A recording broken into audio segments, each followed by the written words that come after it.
5학년 학생 여러분 안녕하세요.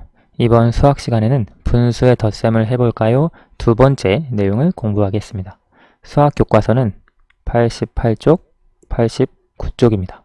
먼저 88쪽 내용부터 살펴볼게요. 검은 깨 3분의 1 컵과 검은 깨 5분의 4 컵을 합한 양이 얼마나 될지 알아봅시다. 우리가 가진 검은 깨를 합하면 몇 컵이 될까? 지금 여기 있는 것이 3분의 1 컵 같아요.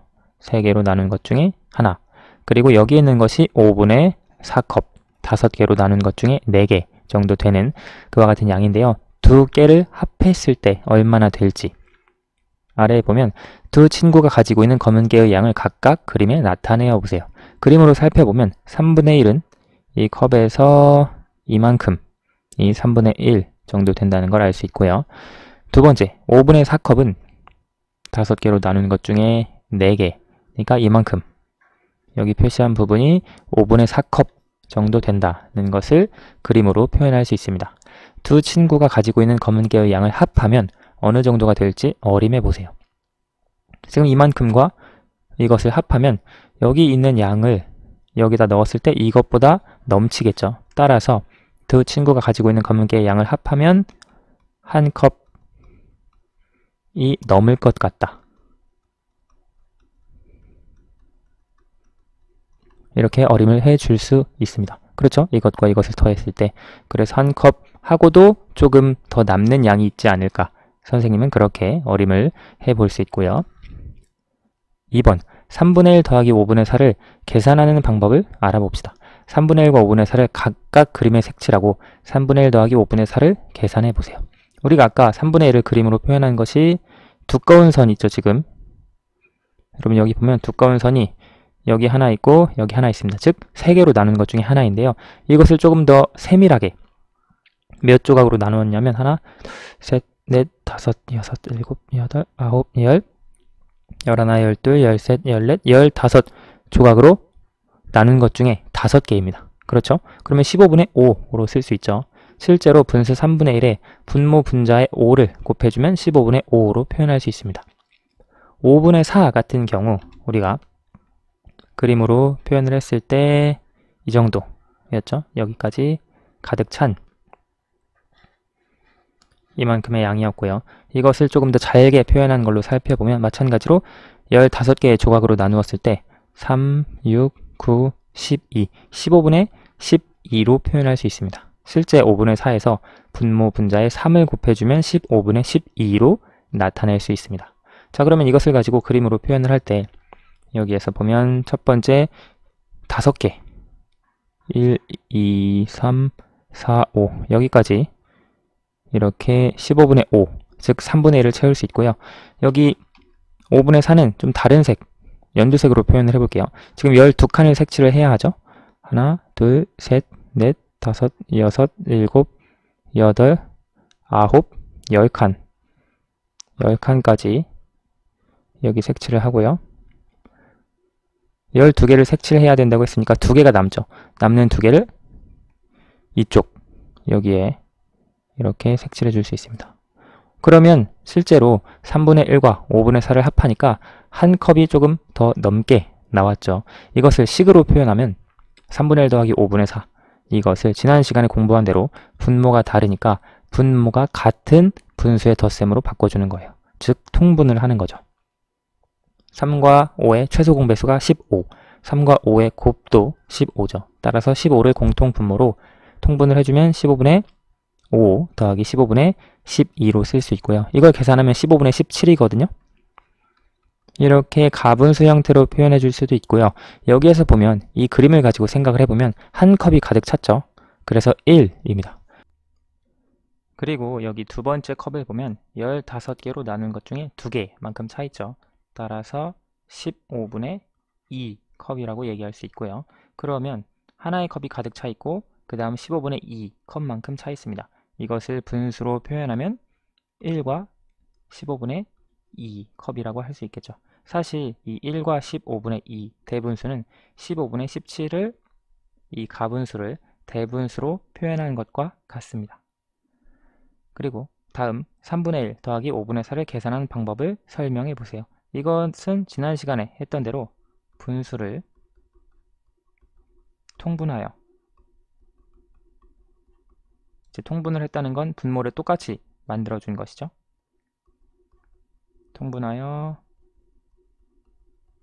계산했다, 이렇게 설명할 수 있고요. 따라서 이와 같은 분수의 덧셈은 진분수, 아니 가분수로도 나타낼 수 있고 또 대분수로도 나타낼 수 있습니다. 다음 페이지로 넘어가 보도록 할게요. 4분의 3 더하기 7분의 10을 두 가지 방법으로 계산해 봅시다. 지난 시간에도 두 가지 방법으로 계산했는데요. 그때 사실 덧셈의 방법이 다르다기보다 통분하는 두 가지 방법이 달랐던 거죠. 여기에서도 보면 4분의 3 더하기 7분의 10을 두 분모의 곱을 공통 분모로 하여 통분한 후 계산할 거고요. 또 다른 방법은 두 분모의 최소 공배수를 공통 분모로 하여 통분한 후 계산을 해볼 거예요. 첫 번째 내용 살펴볼게요. 두 분모의 곱 4 곱하기 10이니까 40을 공통 분모로 해서 통분을 해주면 첫 번째 분수 4분의 3 분모 분자에 10을 곱하는 거죠. 따라서 4 곱하기 10, 3 곱하기 10. 두 번째 분수 분모 분자에 4를 곱하는 거예요. 다른 분수에 있는 분모요. 그래서 10 곱하기 4분의 7 곱하기 4가 되고요. 계산을 하면 40분의 30, 40분의 28 더해주면 40분의 58이 되고요. 40분의 58을 대분수로 표현하면 1과 40분의 18이 됩니다. 40분의 18을 2로 약분해 줄 수 있죠. 1과 20분의 9로 쓸 수 있습니다. 다음 같은 계산인데요. 통분을 두 분모의 최소 공배수를 공통 분모로 해서 통분을 하려고 해요. 4와 10의 최소 공배수는 20이거든요. 따라서 분모를 20으로 만들면 됩니다. 4를 20으로 만들기 위해 5를 곱해 주었죠. 분모에 5를 곱했으면 분자에도 5를 곱해야죠. 10을 20으로 만들기 위해 2를 곱해 주어야 하죠. 따라서 분자에도 2를 곱합니다. 나머지는 계산이에요. 20분의 15 더하기 20분의 14 계산하면 20분의 29가 되고요. 대분수로 표현하면 1과 20분의 9가 됩니다. 즉 같은 값이 나왔죠. 방법은 다르지만 결과는 같다라고 하는 것을 알 수 있습니다. 자, 그러면 두 방법을 비교했을 때 각각 어떤 점이 좋은지 이야기해 보세요. 이건 지난 시간에도 살펴봤듯이 두 분모의 곱을 공통 분모로 하여 통분한 후 계산하면 공통 분모를 구하기가 쉽습니다. 그냥 곱하면 되니까요. 그리고 두 분모의 최소 공배수를 공통 분모로 하여 통분하면 분자끼리 덧셈이 수가 작기 때문에 더 쉽습니다. 그리고 약분은 할 필요가 없거나 혹은 약분이 더 간단합니다. 두 분모의 곱을 공통 분모로 했을 때보다요. 따라서 두 가지 방법 각각 장점, 단점이 있습니다. 첫 번째 방법은 최소 공배수를 구할 필요가 없죠. 좀 쉽게 공통 분모를 구할 수 있다. 그것이 장점이고요. 여기에서는 약분을 할 필요가 없고 수가 작기 때문에 계산하기가 편리하다. 그것이 장점이라고 할 수 있습니다. 4번 볼게요. 3분의 2 더하기 9분의 8을 두 가지 방법으로 계산해 봅시다. 두 분모의 곱을 공통 분모로 계산해 볼게요. 3분의 2 더하기 9분의 8 있죠. 두 분모의 곱은 27이거든요. 그러면 27을 공통 분모로 해야 되니까 저기 3 곱하기 2 분모 분자에 다른 분수에 있는 9를 곱해줍니다. 그리고 9분의 8 여기에 분모 분자에 3을 곱해줍니다. 지금 여기 있는 이 9는 여기에서 온 거고요. 여기 있는 이 3은 여기에서 온 거죠. 자, 그럼 계산을 해주면 돼요. 27분의 18 더하기 27분의 24가 되고요. 분모가 같은 분수의 덧셈 계산하면 27분의 42가 됩니다. 27분의 42를 대분수로 표현하면 1과 27분의 15가 되고요. 3으로 약분을 해주면 1과 9분의 5로 표현할 수 있습니다. 두 번째 방법, 두 분모의 최소 공배수 3과 9의 최소 공배수는 9거든요. 그러면 두 번째 분수는 바꿔줄 필요가 없겠네요. 첫 번째 분수에만 분모 분자에 3을 곱해주는 겁니다. 그러면 분모가 9가 되니까요. 그러면 9분의 6 더하기 9분의 8이 되고요. 계산하면 18분의 14 잠깐만요. 9분의 6 더하기 9분의 8 미안합니다. 지금 여기 큰 실수를 했는데요. 여기 분모가 같은 분수의 덧셈에서는 분모는 그대로죠.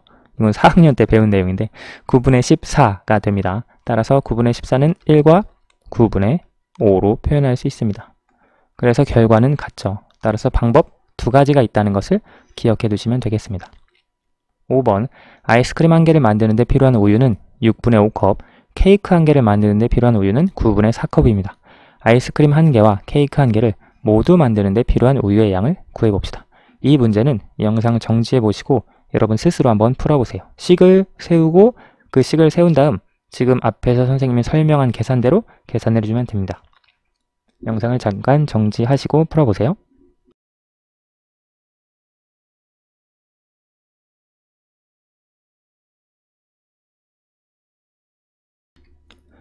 다 풀어보셨나요? 이것을 식으로 세워보면 아이스크림도 만들고요. 6분의 5컵이 필요하죠. 또 케이크도 만든다고 했으니까 9분의 4컵이 필요합니다. 자, 이 덧셈을 계산해주면 됩니다. 선생님은 두 분모의 최소 공배수를 공통분모로 통분을 할게요. 6과 9의 최소 공배수는 18이거든요. 따라서 6분의 5, 여기에는 분모 분자에 3을 곱해주고요. 18을 만들어주기 위해. 그리고 9분의 4에는 분모 분자에 2를 곱해줍니다. 18을 만들어주기 위해서요. 이걸 계산하면 첫 번째 분수는 18분의 15, 두 번째 분수는 18분의 8이 되죠. 이것을 더해주면 18분의 23이 됩니다. 이것을 대분수로 표현해주면 1과 18분의 5가 되겠네요. 따라서 필요한 우유의 양은 1과 18분의 5컵이다 라고 할 수 있습니다. 네, 오늘 수학은 여기까지 하도록 하겠습니다. 감사합니다.